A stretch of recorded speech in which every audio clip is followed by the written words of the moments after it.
put out. It's silent, it's silent. Fire hydrants, mom is crying. What's up, everyone?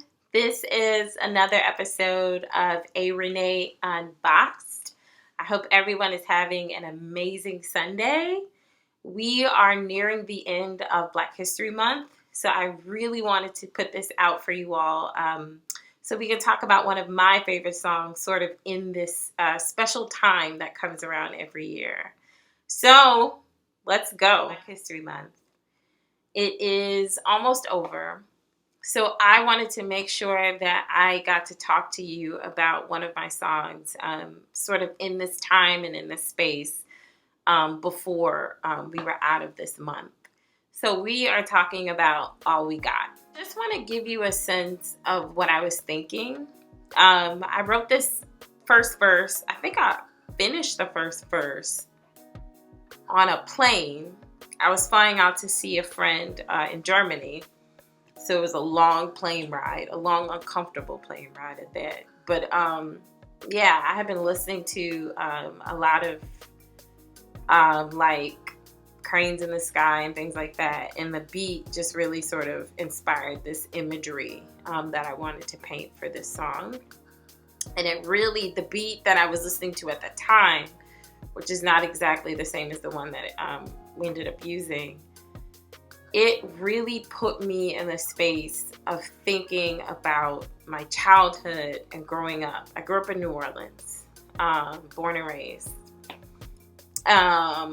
And I had very like mixed existences in New Orleans and sort of mixed experiences. It just depended on the neighborhood we were living in. We moved a few times because we rented when we lived there. And I wanted to sort of capture them. And I felt like a lot of people could relate to that. But I also wanted to juxtapose those experiences to sort of these not new issues that we're facing, but sort of newly highlighted issues that we're facing. So I'll give you a few examples from the lyrics. And I have my lyrics here because I keep forgetting them in the sequence and all of that. And we don't need to do that. So let's start with just the first part. I'm just going to read it. So block parties, black bodies, cooking out, getting put out. So that is literally me thinking about, there's still block parties that happen. I live in Harlem now. I still see block parties in neighborhoods, and I think it's one of the most beautiful things to see a neighborhood coming together and celebrating and partying and having a good time together. That's really like culture to me. But that's something I grew up experiencing as well. And the idea of with that, you have that sense of the cookout, right? That's in the neighborhoods, that's in your backyard, and that's just sort of an experience for a lot of people of color, a lot of black people, a lot of people of color, but especially as a black person, that was something that I experienced. But then juxtaposed to that, you have cooking out, but now we're starting to see these shifts in so many neighborhoods around the country of what development and developers sort of moving into neighborhoods means. So I wanted to speak to the challenges of that, because you have all of these sort of cultural things that are happening in this neighborhood that make the neighborhood amazing. The block parties make the neighborhood amazing. The smell of barbecue wafting through the air makes the neighborhood amazing. And then you have developers that want to move in, hike up the rent, and all those things that make the neighborhood amazing are done by the people of the neighborhood, and then they get put out because the rent prices go up, because everybody wants to move in to this amazing thing that's like happening. So right off the bat, I kind of wanted to paint the picture that that's sort of what I was circling around. Another part within the first verse is body rocking, two-stepping, hands rising, handcuffing, rent rising. So I literally just wanted to like list all these things that I was seeing, all the imagery that I was getting, like body rocking. We know like body rocking, yeah. Two-stepping, everybody having a good time. Hands rising is where I kind of was playing with like a double meaning, because you have hands rising and then you have hands rising. So it's kind of like that was like I wanted to use that lyric to like marry these two images together. And it's the same as in that first part of the verse, where you have sort of these beautiful things that make our culture like flavor the air. And then you have these difficult sort of experiences that many people that are marginalized, many people of color face, and it kind of disrupts those beautiful and those jovial kind of experiences that we have when we have to. It's a disruption to life. And I kind of sum that all up to say, Black life is all we got. And that's not to minimize our life or anything. It's to say that we exist in all of these sort of existences. We body rock. We two-step. We also have to have our hands up. We also are sort of over-policed at times and over-criminalized. And those are all a part of the existences of what it is to be of color or to be Black in America, from my perspective. And I remember I was having a conversation with my mom when I was writing these lyrics, and she really wanted to challenge me to figure out how to bring as much of us into this as possible. So not just the struggles that we face, but sort of the things that we celebrate and the things that make us beautiful and the things that make us happy.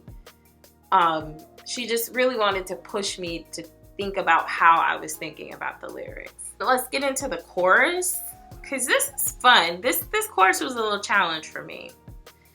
Live on, my love. Live on, my sister.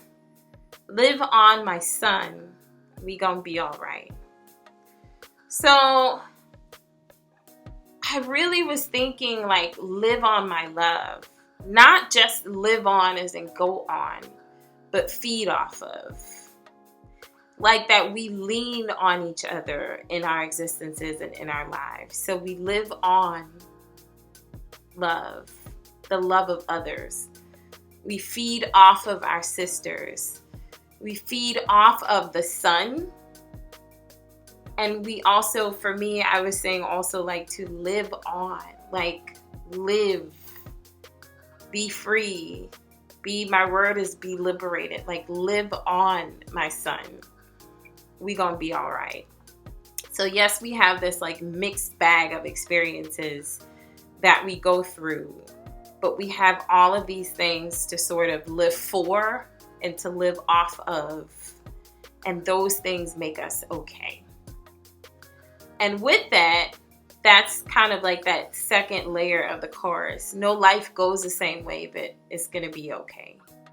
None of us have the exact same things that are happening to us, even though we have these shared experiences, yet we all have our sort of unique experiences as individuals and as people of color.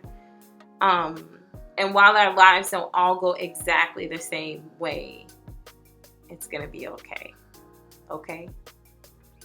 Yeah. So that's kind of like the first half of the song. The second verse was, I think I did 3 writes of the second verse before I actually settled on this one. And this one is like way more simplified than what I started with. I had like a Bone Thugs and Harmony kind of thing going. I was like, all over the world, we pray for our boys and our girls. We hope they see they more precious than diamonds and pearls. We're rock my shell, calling the Carters, King Malcolm for the culture. Sun-kissed mothers can't forget about our fathers. Calais said you a legend and an icon. Black life is all we got. Something like that. I don't know, child. It was too many words. So when I was writing, when we were doing the recording session, my team was like, that's a lot. So then I simplified it. And I really just wanted to still play on this idea. I work with a lot of kids and I work with a lot of students. And so they're always in my heart. No matter really what I'm writing, they're always sort of there.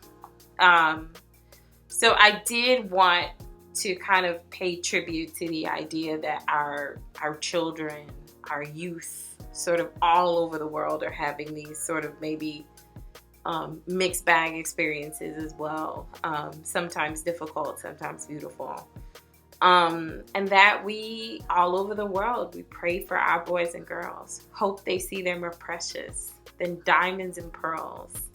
And I wanted to pay tribute to my parents, to all of those caretakers that identify as mother or identify as father. That doesn't have to be a blood thing. Sun-kissed mothers. Can't forget about our fathers. So it's everyone. Everyone is a part of this. Everyone is a part of shaping us, shaping our existences. Black life is all we got. This is it. But it's big. It's varied. It's vast. So when I say it's all we got, I mean it's all we got. I hope to kind of explain some of the lyrics to you.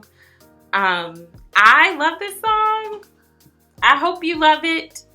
It really just makes me love, honor, respect, cherish what it is to be Black, what it is to be a Black woman, in the space, in the country, in the time that we live in. And I just wanted to write to honor that. So that's all we got. I'm going to let you check out a live version of it from a concert I did earlier this year. And I hope you have a beautiful day. Happy Black History Month. And I love you all.